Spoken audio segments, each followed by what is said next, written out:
There's something I've always wanted to tell you, Priscilla. Greg? Oh, sorry. From the moment I first saw you. I'm just really hungry. Some things never change, like somebody opening a bag of chips during your favorite movie, and Geico saving folks lots of money on their car insurance. Greg, do you mind? I've waited years to say this to you. Greg! Hey, honey, you want some? There's sour cream and onion. 15 minutes could save you 15% or more. There's more fun than ever as Cedar Point throws its biggest party ever now through August 15th. Witness the park's 150-year history in a spectacular nighttime parade. Enter every day for your chance to win a ticket of a lifetime. Ride on Snake River Expedition and taste your way around the point. Don't miss this once-in-a-lifetime celebration. Get your tickets at cedarpoint.com. No purchase necessary. Open to legal residents of the 50 United States and the District of Columbia who are 13 years of age or older. Void in Florida, New York, and where prohibited. Visit ticketofalifetime.com. Sponsor Millennium Operations, LLC, doing business as Cedar Point. The following is a Hoop Ball presentation.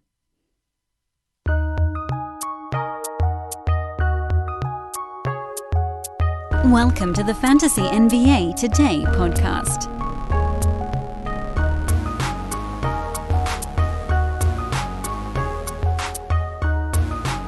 And so as season comes to its close, Game 6 of the NBA Finals on Tuesday night, the Milwaukee Bucks win 4 in a row after dropping the first 2 to the Phoenix Suns, which, I don't know, does that count as a sweep? That is not a gentleman's sweep when you lose the first 2 and then win 4 in a row after that. But here we are. The Milwaukee Bucks beat the Phoenix Suns 4 games in a row, 4 games to 2, the final tally in the series, to become the NBA champions of this very weird sprint of a COVID-shortened season. And well-deserved. They did have the benefit of going through a Brooklyn Nets team that was without James Harden, and for part of the series, Kyrie Irving. That's a break, certainly. And the Suns, on the other side, had the benefit of going through a Lakers team that was without Anthony Davis, and with LeBron at far less than full strength, but Chris Paul also had a shoulder stinger in that series. They got the Nuggets without Jamal Murray, and without Will Barton, and without, I don't know, they missed like half of their team. They got the Clippers without Kawhi Leonard, and we don't really know when Kawhi Leonard's going to play again. But you know what? I have a couple of thoughts on this. First of all, huge congratulations to the Milwaukee Bucks, who made a proper adjustment. It took them a while in these playoffs to make that adjustment. It took them a long while. Like, it took until really the Atlanta series for the Bucks to finally switch up how they were running things on offense. And it took an injury to Giannis Antetokounmpo for Giannis himself to study the game in a way that maybe he wasn't really able to do on film or while actively playing in it. I don't know exactly what it is, but regardless, Giannis ended up having one of the most incredible series that we've seen ever. He was a wonder. He was every bit the MVP, 2-time MVP, that we've seen, and he translated that over to the playoffs in a way that we really just hadn't seen before. He changed his attack methods. He picked his spots in a way that we hadn't seen from him in the playoffs before. Giannis deserves almost all of the credit in the world. He did get enough from Chris Middleton and Drew Holiday. Drew played much better in the closeout game. Middleton was better most of this series. He had some down games, but overall he was pretty good, and that was good enough. But the Bucks, utilizing a Middleton-centric offense that allowed them to get the ball to Giannis on the block, moving towards the rim, so that he wasn't taking it from 35 feet away with a head of steam against the defense that's already set at the edge of the paint and waiting for him. You got to get Giannis the ball in a half-court offense when the defense is moving.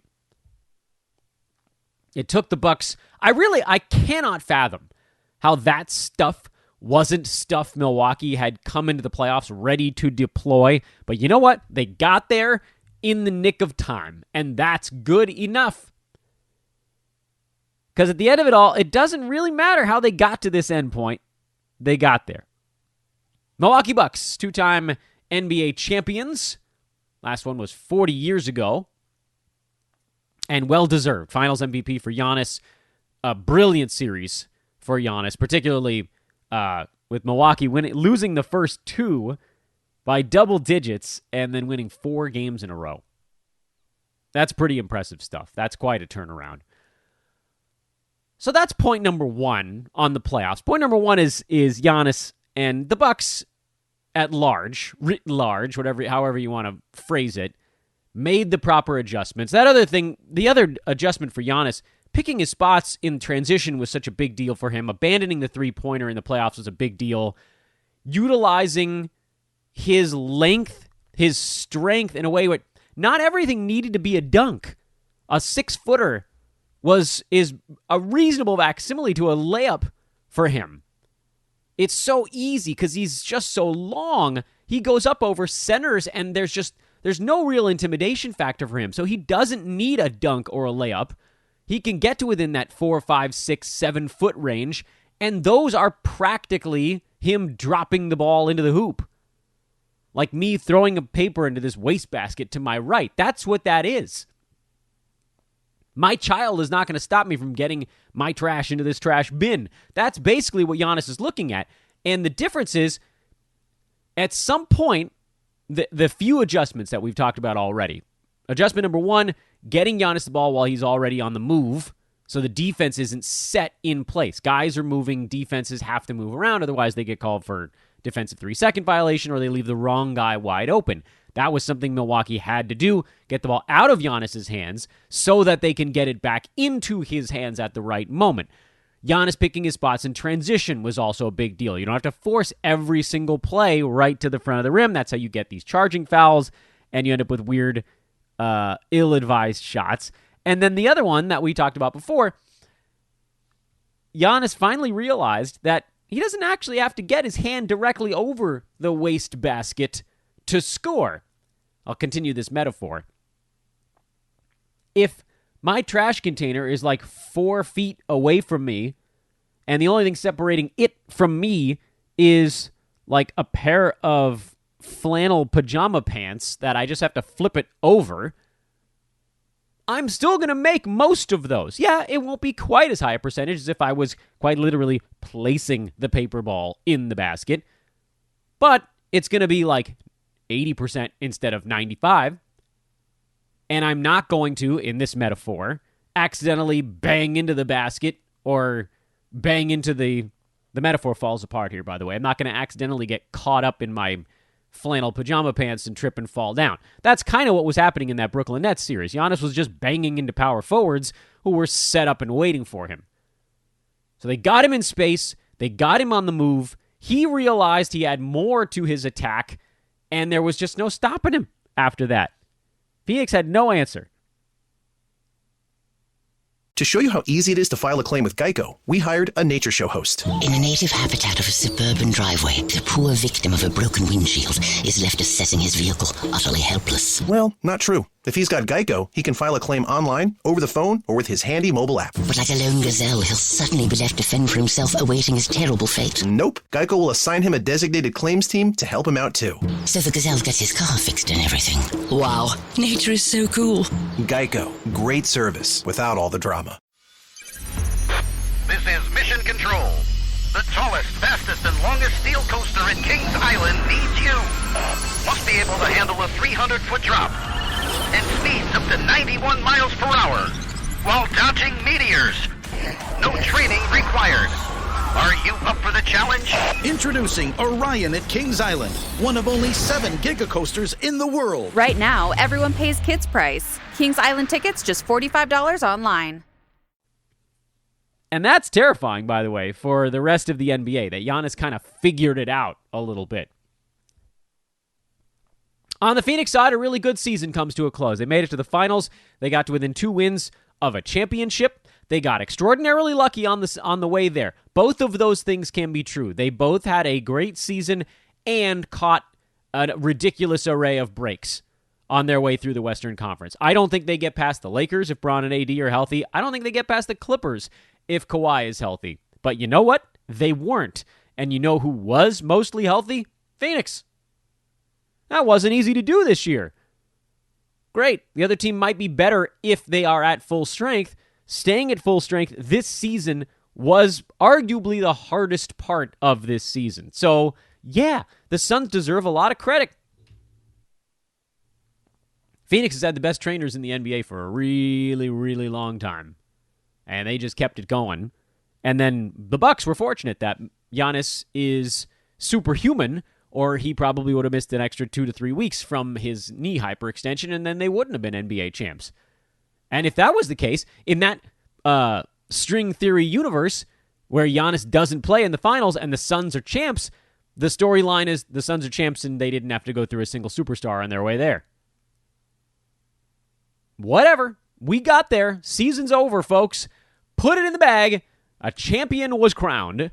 And now we turn the page towards next year. And I will reiterate, before we pivot into our team du jour on this Wednesday edition of the show, which I still don't think I've introduced, I will reiterate, any of these teams that went deep into the playoffs have 3 months to recover for next season. That's only 1 month more than teams had last year, and you saw what that did to these poor guys. By the way, they don't just show up on October 20th and play either. Training camp starts a month before that. So Chris Paul, Devin Booker, DeAndre Ayton, Giannis, Middleton, Drew, all these guys, they'll be back with their team in 2 months. That is a short offseason. That is a full month shorter than a standard offseason, although, again, better than last year. So, yep, we are fading the crap out of teams that went deep into the playoffs once again. It won't be quite as extreme, and there are other weird little footnotes on it, like, do the Bucks think they're going to need to play well in the regular season? Meh, probably not. They feel pretty good about themselves. It's hard to repeat. This takes a significant toll on teams. Those guys are going to get rest days by the bowl full. Suns, we're a quarter day into the offseason. We've already heard rumors of where Chris Paul's going to end up next. Guys, he still has another year on that bloated-ass contract, which now he's suddenly made look like a pretty reasonable one. It's a big one. So it ain't so simple, and I don't know that they want to move on from Chris Paul. Why are all the where's Chris Paul going to go rumors happening? This team just went to the finals. Phoenix needs more. Make no mistake. They need... there's not like someone they can just throw in there to guard Giannis Antetokounmpo, so it's a little silly to say that's the direct need for the Suns. They needed DeAndre Ayton to be this magical iteration of Ayton we saw in about half of his playoff games, and they probably need... it's really hard to quantify because Jay Crowder was a pretty good fit for that team. Mikal Bridges has turned into something really nice. I don't know how they get substantially better because there isn't this obvious guy they can bring in to fix this thing. Like, there isn't an obvious power forward that they could drop in there instead of Jay Crowder where suddenly they would just be the favorite to win the finals. It's going to take a star-level talent for me to look at that team and go, oh yeah, they just leapfrogged the Bucks, the Nets, the Lakers, the Sixers, all these teams that at full strength probably would have stopped the Phoenix run. Who is that power forward? I have no clue. None. Is it someone who's a brilliant defender who can space the floor like Crowder but better? Is it... It's not another center because... You're not, even if you move DeAndre Ayton, you're not getting a guy who dramatically changes how you look on offense unless you somehow turn DeAndre Ayton into like a Karl Anthony Towns or something like that. But I don't see that happening, and I don't think that'd be much of a very good fit anyway. Someone like a Bam Adebayo would actually have been a really good fit on that team.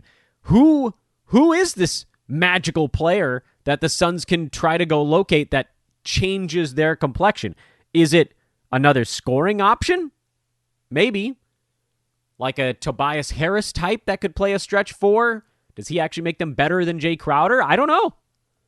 I really don't know. I'm at a little bit of a mental impasse with how Phoenix gets to that next rung, which at this point is, how do you... if you started this next season and assume that most of the main competitors were healthy, I don't have the Suns getting to the finals again as they're currently constructed. What guy would it take on that team for me to change that feeling? John Collins is an interesting one. Don't know if they can pry him away from Atlanta. That would be, to me, a pretty damn interesting fit. We've heard Pascal Siakam is on the trade block. That would be an upgrade over a Jay Crowder. These guys that do have a bit more offensive game where you're not sacrificing a ton by bringing them in on the defensive side. But then there's a lot of names out there where it's like, well, I mean, what would it really do much good? Like, what if they got Slow-Mo from the Grizzlies? Does that actually change much of anything? Meh. And there's a bucket of players just like that, where you're like, all right, I guess. Jeremy Grant would be interesting. Don't think that, I don't see that actually happening, but he was a wonderful fit on Denver last year, so you know he could actually play around other very good basketball players. That's got to be the area that Phoenix looks at. I just don't know how they pull it off. I don't. And on the Milwaukee side, this is where you try not to rest on your laurels, and don't worry, we'll break them down on a fantasy perspective here at some point, probably next week on the show. I don't know, we're going to get there next week? Maybe. Next week or the week after. I mean, they did it without Dante DiVincenzo, so they're in full run-it-back mode, but they do have to game plan for a healthier Brooklyn Nets.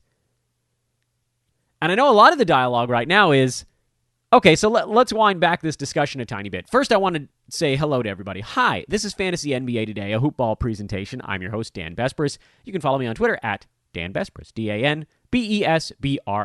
Hoopball is at Hoopball Fantasy and at Hoopball Tweets.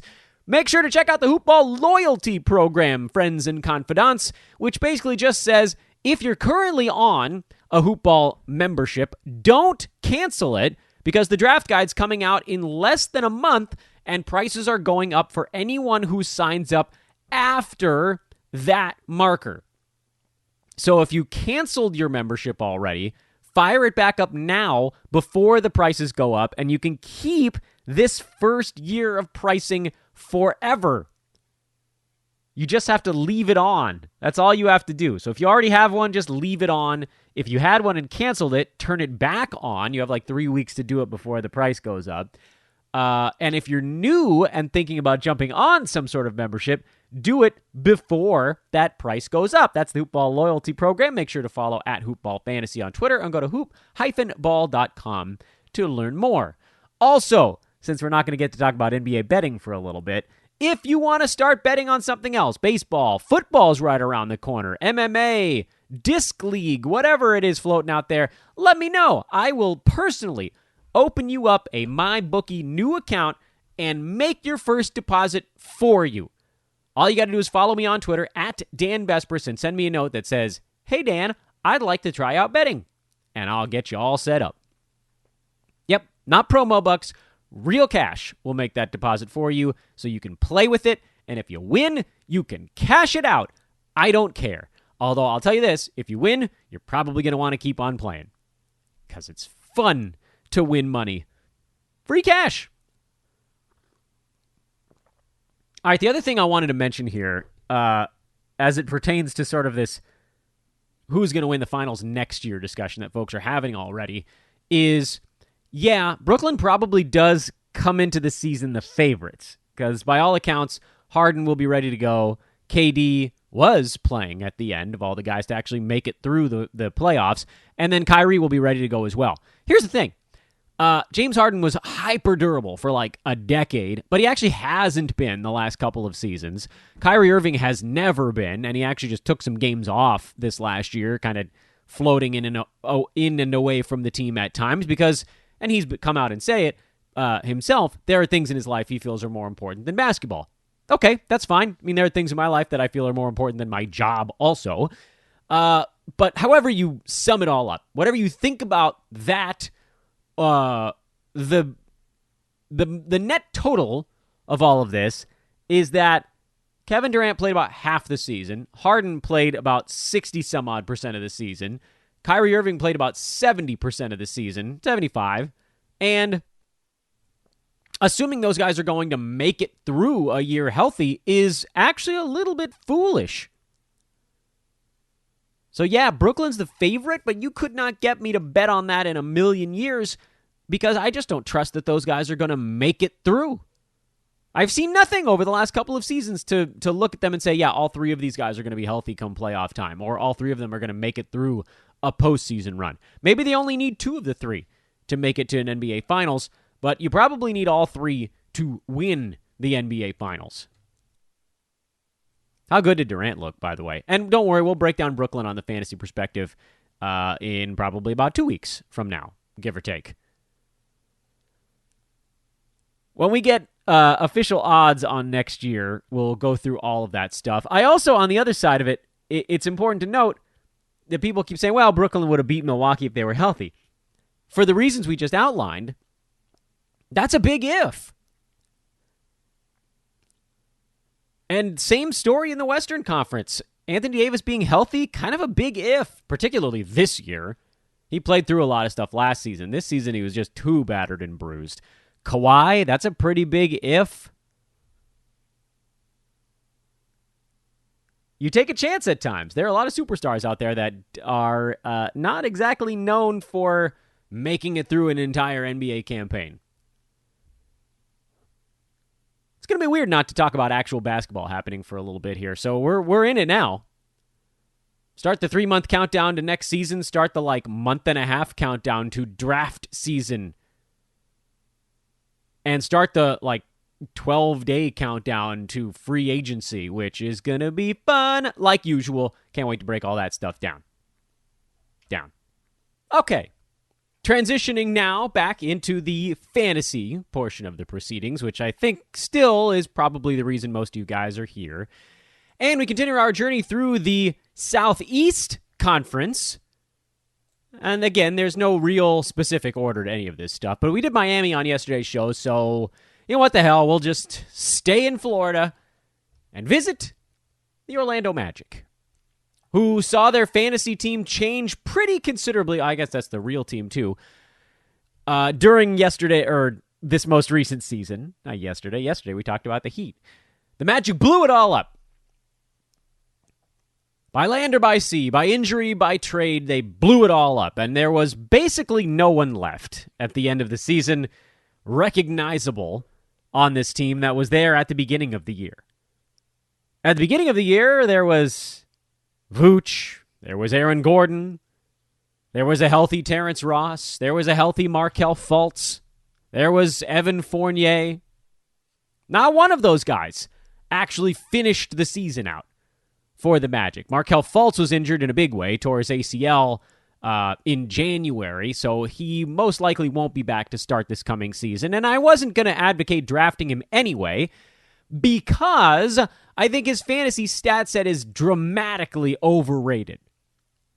He was number 250 in 9-cat in the 8 games he played before the injury. Now, if we adjust for the fact that in the injury game his minutes were much lower, and so that pulled all of his percentages down a little bit, he still wasn't close. He still was starters minutes outside the top 200 because he wasn't scoring very much. He wasn't shooting very well. He did manage to fix his free throw stroke, which was phase 1 of the Markelle Fultz improvement plan. But he also needed to get more steals, which perhaps, I guess we can probably assume that's a number that would come up over normal starters minutes, because last year he played in all 72 games and had 1.3 steals in about 28 minutes per ball game. The fact that dropped to about 0.9 or 1 this season with the minutes not changing much, I don't think we can put a whole lot of stock into that. So let's assume, for argument's sake, that the steals for Fultz are fine. Not blow you away good, but fine. Low ones, 1.3, maybe he gets to 1.4 and you start to call it a kind of a good thing, but I don't think that we can guarantee that. Assists, when he comes back and works his way back into whatever, is probably going to be in the 6 range. Scoring, yeah, that load will probably go up. But here's the thing. None of this really matters when you consider the fact that there's no chance he's good to go full steam on opening day this coming year. If he's playing on opening day 9 months after tearing his ACL, it'll be a freaking miracle, and it certainly won't be an everyday kind of thing. So you're looking at a guy who's going to get games off, Maybe in the second half of the season, he becomes a marginally useful fantasy player, but I don't think that there's nearly enough reason to take the plunge on Markelle, given what we know about his fantasy stat set. It's just not as good as the world would have us believe. If his free throw percent really has gotten better, and his field goal percent goes back to being meh instead of terrible, then you're just talking about someone who doesn't rebound, doesn't score that much, and doesn't shoot the three ball. The scoring could get better if he gets the reins, which, when he's healthy, he's going to have a lot of the reins. So he profiles as someone you could, if you had a bunch of injured slots in a points league, that's probably the direction you're looking on Markelle Fultz. I bring him up because he's basically their most expensive player. Not entirely. We'll go through this thing piece by piece because the Magic are such a weird thing. The most expensive player on the Magic actually comes off the books. That was Otto Porter, who made $28.5 million last year. That's no longer a thing. So the Magic payroll drops down right around the $100 million mark if the team exercises their option on Wendell Carter Jr., which I would assume they do. So beyond Markelle Fultz, let's take a look at what's going on in this team generally by position. Cole Anthony profiles as the starting point guard as long as Markelle Fultz is out. That stares right down the barrel of a potential timeshare. And if either one of those guys gets moved off ball, they lose their only real ticket to fantasy upside. Cole Anthony's fantasy upside was tied up heavily in scoring, assists, and three-pointers. If you take the assists away, bye-bye. And he wasn't very good from a fantasy standpoint either, but for points leagues, again, very late in the season. All these guys have these giant issues. Down the stretch, Cole Anthony was basically the starting guy on this team, and he averaged 16, 5, and 4, but no real defensive stats, bad field goal percent, not enough three-pointers to make a dent. He's a long way from being fantasy relevant. The guys down the stretch for the Orlando Magic, and I keep bouncing back and forth between wanting to do this by position and wanting to do it by name on a board, the guys that had fantasy value down the stretch were Mo Bamba, who jumped Wendell Carter Jr. for the starting center spot and showed himself. Honestly, this is a guy I think we loop back around to on this podcast. Mo Bamba has, I would argue, the best fantasy stat set of anybody on the Magic right now. I actually don't think it's all that close, because the only other guy on the Magic who had fantasy value down the stretch was Chuma Okeke before he got hurt and sat out the last 3 weeks of the season. But he was playing an extra 6 minutes a game over Bamba to get to the same fantasy threshold. Over the team's last 3 weeks of basketball, call it 4, Okeke played about a week and a half of that 4. Bamba played most of it. He'll get his games off here and there because his body just won't handle it. Those two guys were both inside the top 65 on a per-game basis, and no one else on the whole damn team was inside the top 180. The guy who was sitting at 180 was Mo Wagner, who picked up a whole boatload of minutes when everybody else was sitting out ball games. Things got real bleeping weird in Orlando down the stretch. So it's almost, and like if you look at their most recent games, if you looked at each player's most recent 10 games or whatever that comes out to, it's a little bit deceiving because, for instance, a lot of the RJ Hampton games came when Okeke, Ross, Fultz, Michael Carter-Williams, all those guys were basically out when Hampton started to make some noise for himself right at the very tail end of the season. So it's actually probably more instructive to, if you're going to look at how the Magic did towards the end of this year, I think it's more instructive to look at a date range. And I would put that date range as basically the last 2 months of the regular season. Team had about 30 games over that stretch.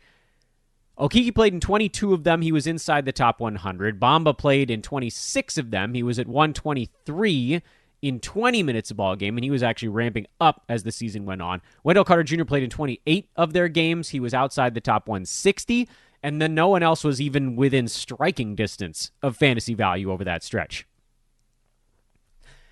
If you slowly bring that barricade down and you look at, say, April 16th to May 16th, the very last month of the season, Magic had, I think, 16 games over that stretch. Bamba and Okiki were, this is where they separated themselves, the only players on the team with useful fantasy value. If you now go to the very end of the regular season and just look at May, the last 2 and change weeks, it was Bamba, and then sort of Mo Wagner and RJ Hampton were right on the cusp, but a lot of these guys weren't playing. Cole Anthony was in there, but he was dragging you down with turnovers and lack of steals and field goal percent issues and not enough assists. Hampton had some assists. He was going straight popcorn style. Horrible percentages in both, really, 45 and 67 respectively. No real defensive stats to speak of, and screaming points league type of guy. Wagner got 9 shots a game over that stretch, which was like basically a career high for him, and averaged 13 and 5, but no real defensive stats, good free throw shooting, and if you could have gotten him to 1 block a game, he probably would have been inside the top 100, but no. So over that last 2.5 weeks, it was just Mo Bamba. He played 25 minutes a game, averaged 11 and 10 with 2 blocks a night, and this was with an exceptionally low field goal percent run, which would likely level off if you gave him a longer stretch. Because Bamba's not a 40% shooter from the field. He's not great. He's not going to shoot 52%, but he's 47 for his career. More like 46 or 47-ish since he's been taking more three-pointers. Whatever, that sort of is what it is, but not 40. Over that stretch we were talking about, their last 2.5 weeks, he shot 40%, 41, and was number 84. So if you adjust that up to 46%, his scoring goes up from 11 to probably 12 or 13, and the field goal percent is no longer a negative, and you're talking about a top 60 kind of guy. Where does this all put us going forward? Because what I've told you right now is that there really are only 2 category league guys on this whole damn Magic roster. Okiki, who turned his ankle and they were just like, screw it, we don't need to play this dude. And Mo Bamba, who's never been healthy for more than 3 weeks in a row. But Bamba's still only 23. Okiki was their prized rookie this year. He was just drafted out of Auburn and seemingly getting better as the season went on, seemingly very good defensively, which gives him that little lift. He actually, in his final 2-3 weeks of basketball, Okiki was averaging over 2 steals a game. And I would argue that his percentages probably improve season over season. That's just something that guys get slowly better at, especially when you're talking about a dude who isn't a primary ball handler. Him shooting 41.5% just means he wasn't getting looks. He wasn't getting good looks, and he was adjusting to game speed. I don't think Okiki, who's 6'6", 230 and a power forward, I don't think that guy's shooting 42% for a career. Does it make a forward leap in year 2? I'm willing to bet that it does a little bit. I don't know exactly how much, but he was already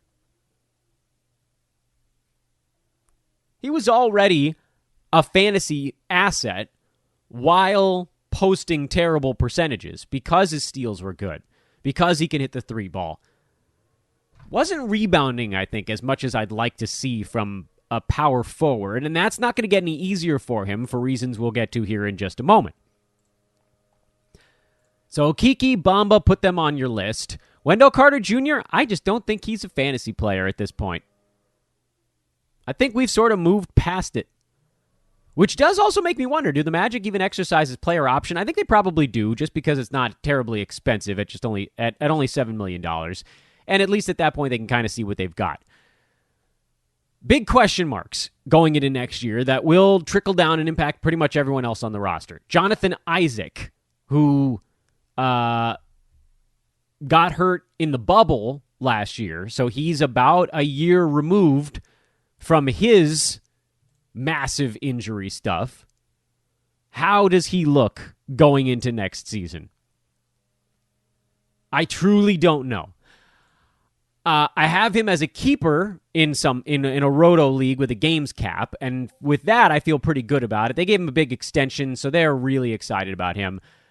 If you're in a head-to-head league, I don't feel at all comfortable drafting Isaac. I don't think he plays in any of their back-to-backs as this team goes into a super youth rebuild type of situation. There's no reason to stress him. I don't think he plays a full complement of minutes probably until December. Maybe I'm wrong on that. Maybe they get it to him at some point in November. But you're looking at a slow start and missed ball games, and that's a tough pill to swallow if you're not in a games cap format. Games cap format, I think it'll be okay, because he's so good at doing stuff when he's on the floor that you just give him like part of a ball game and you're in good shape. But him playing means there's your power forward. That would slide Chuma down to small forward. How does that change his potential stat set? It also pushes a host of players into the small forward shooting guard bucket, and I don't know how they find minutes for many or any of these guys. Terrence Ross is still a Magic. They're going to be trying to move him every second of every game of every day this coming year. And by the way, he has 2 years left on his deal, but he's fairly affordable at this point as a bench gunner. $12.5 million this season, $11.5 million next year. When I say this season, I mean this coming season, $11.5 million in 2022. So he's going to be playing something at small forward or shooting guard. James Ennis is off the book, so I guess we don't have to worry about that anymore. But Cole Anthony, where do you slot him in? If he's your starting point guard while they wait on Markelle Fultz, where does that slot RJ Hampton into the mix? Is Michael Carter-Williams still going to get to play? Are they going to guarantee Dwayne Bacon's contract and let him get out there and play a little bit? There's a lot hanging in the balance. And from a fantasy standpoint, a lot of guys that needed maximum playing time and maximum usage just to get near fantasy value.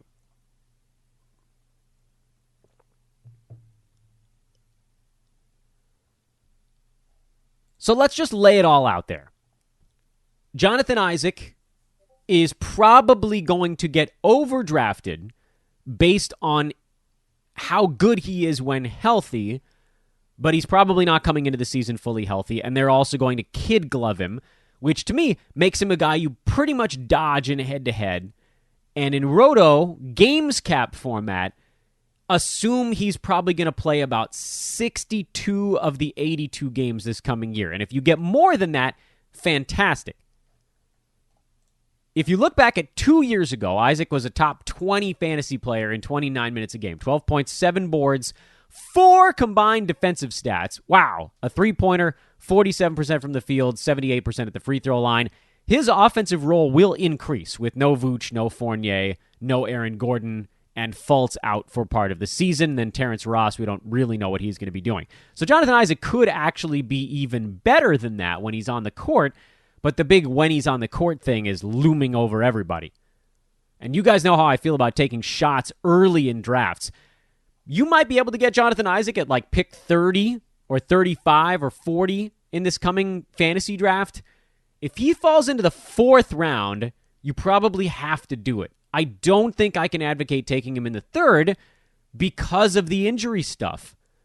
He could be amazing for 30 games, but that might be all you get. You just don't know. It's too big of a swing to take that early in a fantasy draft. It's someone that could completely derail your team. 4th, 5th round, it's a little bit different. Your shot of getting a first-round value in the 4th, 5th round is so low, you might as well take a shot on someone who might get you 2nd round per game stuff. 3rd round, we saw it this year. There were like 3 third-rounders who ended up in the 1st round. Vooch, Gobert, and Chris Paul. So why risk it on someone you know isn't going to be playing more than 80% of his team's games? It's just not going to happen. And I love Jonathan Isaac. He's the tailor-made hoop ball kind of guy, but he's not going to be fully healthy, and he's on a team that's going to be tanking. Maybe not at the beginning of the year, but they will at some point. Okeke, on the other hand, I actually feel fairly optimistic about. I don't think folks saw that he looked pretty good those like 4 weeks between the All-Star break and when he turned an ankle and they shut him down. But he did. He looked really good, and I think if he gets even like 1 or 2 clicks better, which field goal percent, free throw percent, if those both improve a little bit and he can keep the steals nice and high, he should hang out inside the top 100. Top 60, maybe a bit of a stretch.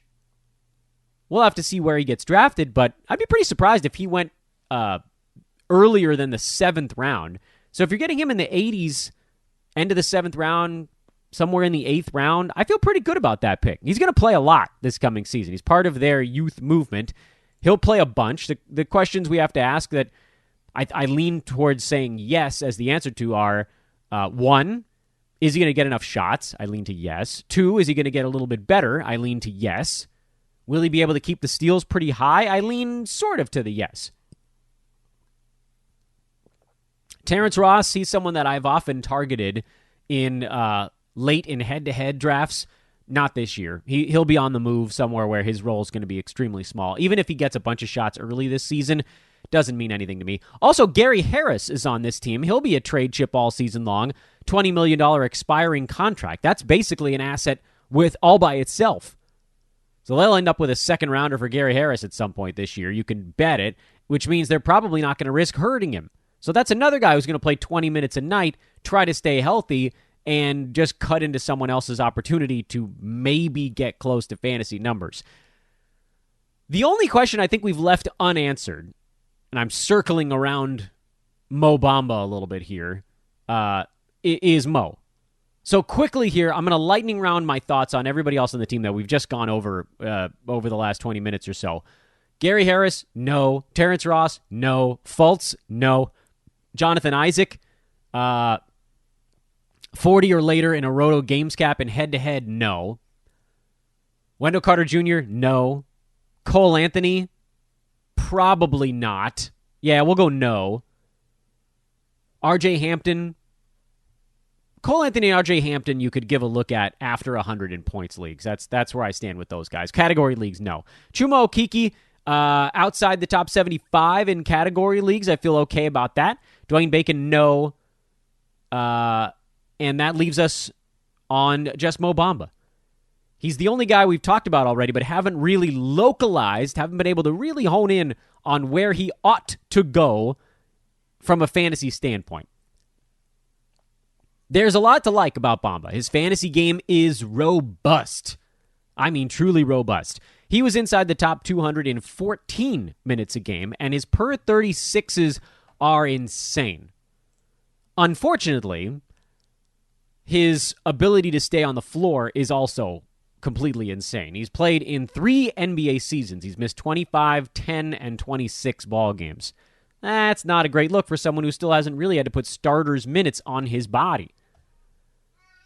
He's still quite young, 7 foot, 230-pounder. He's, turned 23, I think, 2 months ago. So he's still a pretty young guy.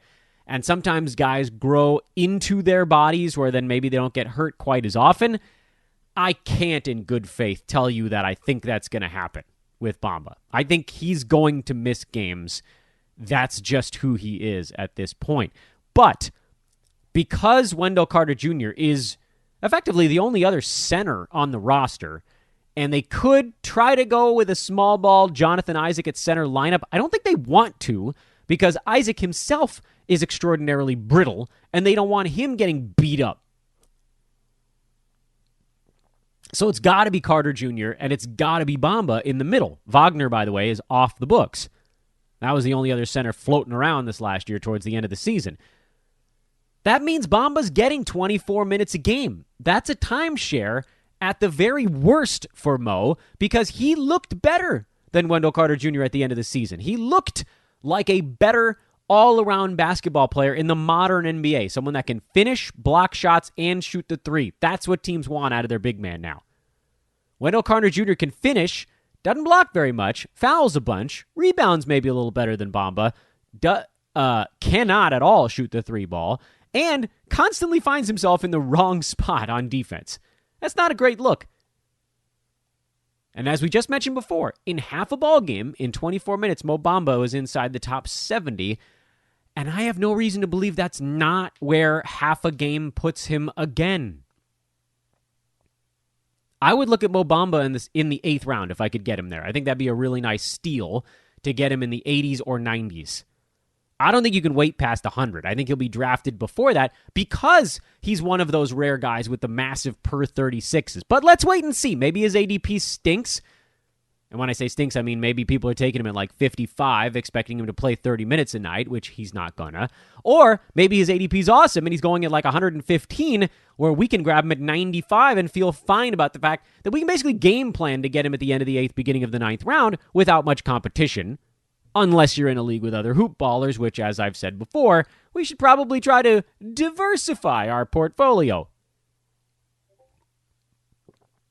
And that, ladies and germs, is your Orlando Magic. So once again, a big, fat, healthy congratulations to the Milwaukee Bucks, your 2020-2021 NBA champs.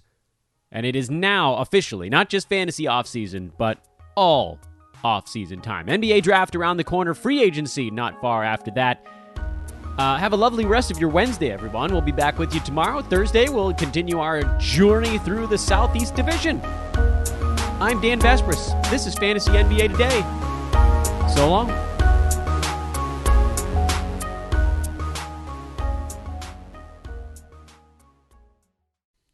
This has been a Hoop Ball presentation.